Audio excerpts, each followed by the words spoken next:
नमस्कार दोस्तों, कैसे हो आप सब। उम्मीद करता हूँ सब अच्छे होंगे। मेरा नाम है राहुल और मैं आप सभी का स्वागत करता हूँ मेरे YouTube चैनल पर, जिसका नाम है राहुल ऑनलाइन इन्फो। आज की इस वीडियो में बात करेंगे sub inspector in Delhi police and central armed police forces examination 2023 की ऑनलाइन भर्ती के बारे में और जानेंगे कि आपको यह फॉर्म किस प्रकार भरना है। वीडियो शुरू करने से पहले आपसे एक रिक्वेस्ट है कि अगर आप हमारे इस चैनल पर नए आए हो तो प्लीज चैनल को सब्सक्राइब कर लीजिए, ताकि आपको सभी इंपॉर्टेंट अपडेट्स आगे तक मिलती रहें। तो चलिए बात करते हैं कुछ इंपॉर्टेंट डेट्स की। तो जो फॉर्म की स्टार्टिंग डेट है वो है 22 जुलाई 2023 से, और जो फॉर्म की लास्ट डेट है वो है 15 अगस्त 2023 रात को 11 बजे तक। और अब बात करते हैं करेक्शन विंडो की। तो अगर आपसे फॉर्म में कुछ गलती होती है तो आप इस फॉर्म के अंदर 16 अगस्त 2023 से 17 अगस्त 2023 तक करेक्शन कर पाओगे। यहाँ पर करेक्शन करने के लिए आपको 2 दिन का समय दिया गया है। और अब बात करते हैं एग्जाम की। जो आपका CBE एग्जाम होगा वो अक्टूबर 2023 के अंदर कंडक्ट किया जाएगा। तो चलिए अब चलते हैं वेबसाइट की तरफ और जान लेते हैं कि आपको ये फॉर्म भरना कैसे है। फॉर्म फिल करने के लिए आपको आना है SSC की वेबसाइट पर। इसका लिंक मैं आपको डिस्क्रिप्शन में दे दूंगा, आप वहां क्लिक करके डायरेक्ट यहाँ तक पहुंच सकते हो। तो यहाँ पर आपको आपका यूजर नेम और आपका पासवर्ड और ये कैप्चा कोड डाल के लॉगिन करना होगा। और अगर आप अपना यूजर नेम और पासवर्ड भूल गए हो तो यहाँ पर आपको फॉरगेट पासवर्ड पर क्लिक करना है। और इसके बाद यहाँ पर आपको अपना स्टेट चुनना है। जिस स्टेट से आपने पहले कभी भी SSC का कोई भी फॉर्म भरा है, आपको वह स्टेट सिलेक्ट कर लेना है। और इसके बाद आपको यहाँ पर आपकी मेल आईडी या फिर आपका मोबाइल नंबर डालना है। आप इन दोनों में से कोई एक भी डाल सकते हो। मोबाइल नंबर डालने के बाद आपको सबमिट पे क्लिक करना है। और इसके बाद आपके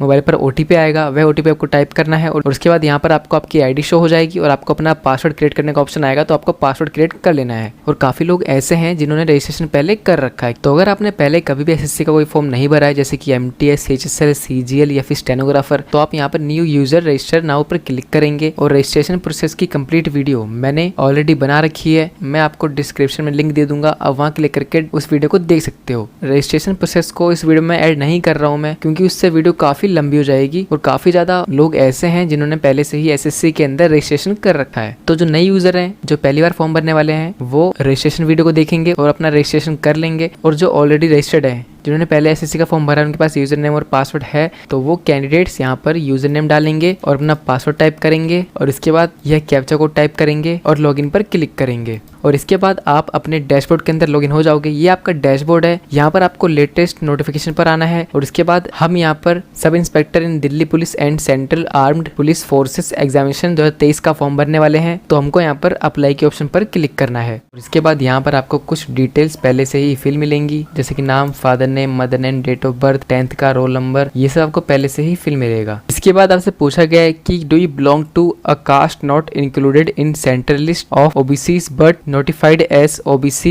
by the government of NCT of Delhi and wish to treated as OBC for SI in Delhi Police and you are for other post। तो ये काफी कंफ्यूजिंग सा ऑप्शन है, तो मैं आपको बताता हूँ कि इसका मतलब क्या है। यहाँ आपसे पूछा गया है कि क्या आप ऐसी कास्ट से हैं जो OBC की सेंट्रल लिस्ट में शामिल नहीं है, लेकिन आपकी जो कास्ट है वह government of NCT of Delhi में OBC के रूप में नोटिफाइड है, और आप चाहते हैं कि दिल्ली पुलिस SI में आपको OBC के रूप में माना जाए और अन्य सभी पोस्ट के लिए आपको अनरिजर्व यानी कि जनरल ही माना जाए। तो आप यहाँ पर यस पर क्लिक करेंगे। यहाँ पर अन्य पदों के लिए आप जनरल कैटेगरी से ही काउंट होगे, क्योंकि आपकी जो OBC कास्ट है वह सेंट्रल लिस्ट में शामिल नहीं है। और एक बात और, अगर आपकी OBC कास्ट सेंट्रल लिस्ट में शामिल है तो आपको यहाँ पर नो पर सिलेक्ट करना है और आपको दिल्ली पुलिस SI और सभी अदर पोस्ट के लिए OBC ही माना जाएगा। आई होप आप समझ गए होंगे। चलो इसी बात पर चैनल को सब्सक्राइब कर दो। तो मैं यहाँ पे नो पे कर देता हूँ, आप अपने अकॉर्डिंग येस नो पे सिलेक्ट कर लेना। अब चलते हैं नेक्स्ट ऑप्शन की तरफ। यहाँ हमसे पूछा गया है कि क्या आप ऐसी कास्ट से हैं जो OBC की सेंट्रल लिस्ट में शामिल नहीं है, लेकिन आपकी जो कास्ट है वह government of NCT of Delhi में OBC के रूप में नोटिफाइड है, और आप चाहते हैं कि दिल्ली पुलिस SI में आपको OBC के रूप में रिजर्वेशन दिया जाए और अन्य सभी पोस्ट के लिए आपको EWS कैटेगरी से माना जाए। तो आप यहाँ पर यस सिलेक्ट करेंगे, अदरवाइज यहाँ पर आप नो सिलेक्ट करेंगे। ये दोनों ऑप्शन थोड़े सिमिलर हैं लेकिन दोनों अलग है, तो इन दोनों को ध्यान से पढ़ना। तो आप यहाँ पर अपने अकॉर्डिंग येस और नो सिलेक्ट कर लेंगे। मैं यहाँ पे नो कर देता हूँ। और इसके बाद आपसे पूछा गया है कि क्या आप दिल्ली पुलिस के डिपार्टमेंटल कैंडिडेट हैं, तो आप यहाँ पर अपने अकॉर्डिंग येस और नो पे सिलेक्ट करेंगे। और इसके बाद आपसे पूछा गया है कि क्या आपके पास NCC सर्टिफिकेट है, तो अगर है तो आप येस करेंगे। तो आप यहाँ पर वेरीफाई करेंगे दोबारा से और येस पे सिलेक्ट करेंगे। और इसके बाद आप बताएंगे आपके सर्टिफिकेट की कैटेगरी क्या है। आपके पास A सर्टिफिकेट है, B सर्टिफिकेट है, C सर्टिफिकेट है, सिलेक्ट कर लोगे और इसके बाद आपको यहाँ पे फिर से आपकी सर्टिफिकेट की कैटेगरी के टाइप को वेरीफाई करना होगा। और अगर आपके पास एनसीसी नहीं थी तो आप यहाँ पर सिंपली नो कर दीजिए और इसके बाद आप फिर से वेरीफाई कर लेंगे। और इसके बाद यहाँ पर आपको प्रीफरेंस ऑफ एग्जाम सेंटर चुनने का ऑप्शन दिया गया है। यहाँ पर आपको 3 एग्जाम सेंटर चुनने हैं, आपको अपने अकॉर्डिंग तीनों एग्जाम सेंटर चुन लेने हैं। और इसके बाद आपसे पूछा गया है कि क्या आप एक्स सर्विसमैन हैं और आर्म्ड फोर्स के अंदर सर्विस दे रहे हैं, तो आप यहाँ पर येस या नो पे सिलेक्ट करेंगे। और इसके बाद आपसे पूछा गया कि क्या आपको आयु के अंदर छूट चाहिए, आपको एज रिलैक्सेशन चाहिए, तो अगर आपको चाहिए तो आप येस पे सिलेक्ट करेंगे। और इसके बाद आपको एज रिलैक्सेशन का कोड सिलेक्ट करना पड़ेगा। और अगर आपको आयु में छूट नहीं चाहिए तो आप यहाँ पर नो पे सिलेक्ट करेंगे। इसके बाद है हाईएस्ट एजुकेशनल क्वालिफिकेशन, कि आपकी अधिकतम मैक्सिमम क्वालिफिकेशन क्या है, तो आप यहाँ पर सिलेक्ट कर लेंगे। आपकी जो भी क्वालिफिकेशन है आप सिलेक्ट कर सकते हो मैक्सिमम, या आपकी हाईएस्ट क्वालिफिकेशन पूछी गई हो तो आप अपने अकॉर्डिंग यहाँ पे डाल सकते हो। और इसके बाद आपसे पूछा गया है details of qualifying educational qualification, तो आपको यहाँ पर ग्रेजुएशन सिलेक्ट कर लेना है। और ये जो सीपीओ की पोस्ट है इसके लिए ग्रेजुएशन मैंडेटरी है, तो यहाँ पर आपको ग्रेजुएशन सिलेक्ट करना है। और इसके बाद है स्टेटस, यहाँ पर बताना है कि आप पास्ड हो या फिर अपेयरिंग में हो। लेकिन यहाँ पर आपको एक बात का ध्यान रखना है कि अगर आप अपेयरिंग में हो तो आपकी ग्रेजुएशन 15 अगस्त 2023 तक कंप्लीट हो जानी चाहिए। कट ऑफ डेट 15 अगस्त 2023 है, तब तक आपका रिजल्ट आ जाना चाहिए।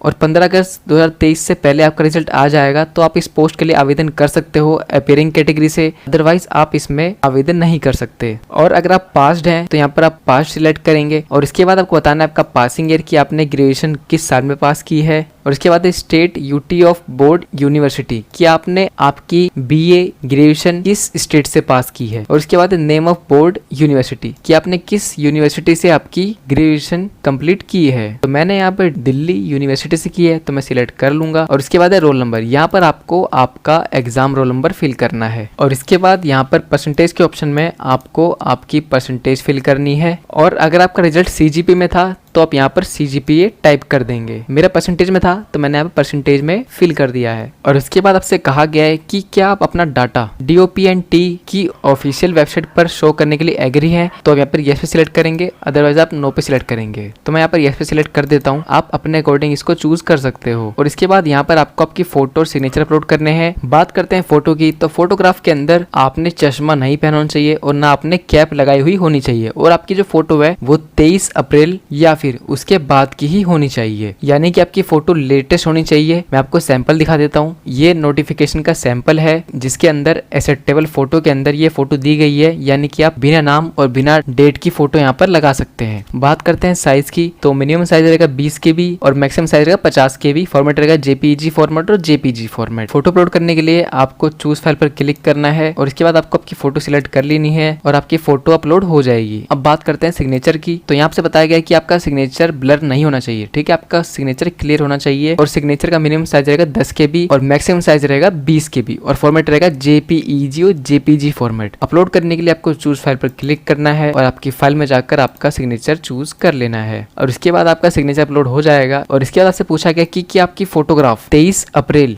या फिर उसके बाद की है, तो यहाँ पर आपको यस ही सिलेक्ट करना है, यहाँ पे नो मत करना, ठीक है। यहाँ पे साफ लिखा हुआ है कि फोटो आपकी 23 अप्रैल 2023 के बाद की ही होनी चाहिए, तो इस पे नो मत करना, यहाँ पे यस ही करना बस, ठीक है। अब नीचे आते हैं, इसके बाद है डिक्लेरेशन। तो डिक्लेरेशन के ऊपर यहाँ पर आपको आई एग्री पर क्लिक करना है और इसके बाद आपको यह कैप्चा कोड टाइप करना है। इसके बाद आपको प्रीव्यू पर क्लिक करना है और इसके बाद आपको आपके फॉर्म का प्रीव्यू शो होगा। आपको चेक कर लेना है कि आपने फॉर्म में कुछ गलती तो नहीं की है, क्योंकि फॉर्म सबमिट करने के बाद आप करेक्शन नहीं कर पाओगे और जब करेक्शन विंडो ओपन होगी तो आपको 200 रुपए देने पड़ेंगे करेक्शन के लिए, तो इसलिए फॉर्म को अच्छे से चेक कर लेना। फॉर्म चेक करने के बाद आपको लगता है कि आपने कुछ गलती की है तो यहाँ पर आप एडिट मॉडिफाई पर क्लिक करके अपनी गलती ठीक कर लीजिए। अगर आपको लगता है कि आपने फॉर्म एकदम ठीक भरा है तो यहाँ पर आप सबमिट पर क्लिक करेंगे और इसके बाद आपके सामने एक वार्निंग आएगी कि अगर आप ओके पे क्लिक करोगे तो आपका फॉर्म सबमिट हो जाएगा और इसके बाद आप फॉर्म में कोई चेंज नहीं कर पाओगे। तो मैं श्योर हूँ कि मैंने फॉर्म ठीक भरा है तो मैं यहाँ पर ओके पे क्लिक कर दूंगा और इसके बाद फॉर्म सबमिट हो जाएगा। मैंने यहाँ पर ओबीसी कैटेगरी से अप्लाई किया है तो मुझे पेमेंट करने के लिए बोल रहा है। अगर आप एससी से अप्लाई करोगे तो पेमेंट आपको नहीं करनी पड़ेगी। अगर आप जनरल से अप्लाई करोगे या फिर आप ईडब्ल्यूएस से अप्लाई करोगे तो आपको पेमेंट करनी पड़ेगी जो कि 100 रुपए की होगी। और आप फीमेल कैटेगरी की हो और आप एससी हो, जनरल हो, ओबीसी से हो, किसी भी कैटेगरी से हो, लेकिन आप फीमेल हो तो आपकी फीस यहाँ पर नहीं लगेगी। तो ये पूछ रहा है कि मुझे प्रिंट आउट निकालना है, तो प्रिंट के लिए मैं प्रिंट पे क्लिक करूंगा, लेकिन मुझे यहाँ पे फीस भरनी है। आपको यहाँ पे नो पे क्लिक करना है, तो यहाँ पर आप पेमेंट पे क्लिक करिए और इसके बाद यहाँ पर आपको पेमेंट मोड सिलेक्ट करना होगी, आपको पेमेंट कैसे करनी है। तो यहाँ पर एक ही ऑप्शन है ऑनलाइन का, तो आप इस पे क्लिक कीजिए और इसके बाद यहाँ पर आप सबमिट पर क्लिक कीजिए। इसके बाद आप पेमेंट पेज के ऊपर रीडायरेक्ट हो जाओगे। यहाँ पर पेमेंट करने की काफी सारे ऑप्शन दिए गए हैं, जैसे कि SBI net banking, other bank net banking, state bank debit card, other bank debit card, credit card, UPI ID. आप इनमें से किसी भी माध्यम से पेमेंट कर सकते हो। तो आपको आपकी पेमेंट कर लेनी है। तो पेमेंट करने के बाद आप अपने डैशबोर्ड पर आ जाओगे। यहाँ पर आने के बाद अब आपको फॉर्म का प्रिंट आउट निकालना है। इसके लिए आपको प्रिंट पे क्लिक करना है और आपको आपके फॉर्म का प्रिंट आउट शो हो जाएगा। और दोस्तों, अगर आपने पेमेंट कर दी है और आपको पेमेंट स्टेटस के अंदर शो हो रहा है कि आपने पेमेंट नहीं की है, तो आप 24 घंटे का वेट कीजिए, आपकी पेमेंट अपडेट हो जाएगी। और अगर तब भी अपडेट नहीं होती है तो आप यहाँ पर डबल वेरिफिकेशन ऑफ पेमेंट पे क्लिक कीजिए, तो आपकी पेमेंट वेरीफाई हो जाएगी। और अगर तब भी आपकी पेमेंट वेरीफाई नहीं होती है तो आपने जो पेमेंट की है वो आपके बैंक खाते में वापस आ जाएगी। तो यह थी video SSC CPO SI recruitment 2023 की भर्ती के बारे में, जो कि CAPF and Delhi police sub inspector के लिए निकाली गई है। और मैंने आपको बताया इस वीडियो में कि आपको किस प्रकार यह फॉर्म भरना है। अगर आपको वीडियो पसंद है तो वीडियो को लाइक करें और चैनल को सब्सक्राइब करना ना भूलें। धन्यवाद, आपका दिन शुभ हो।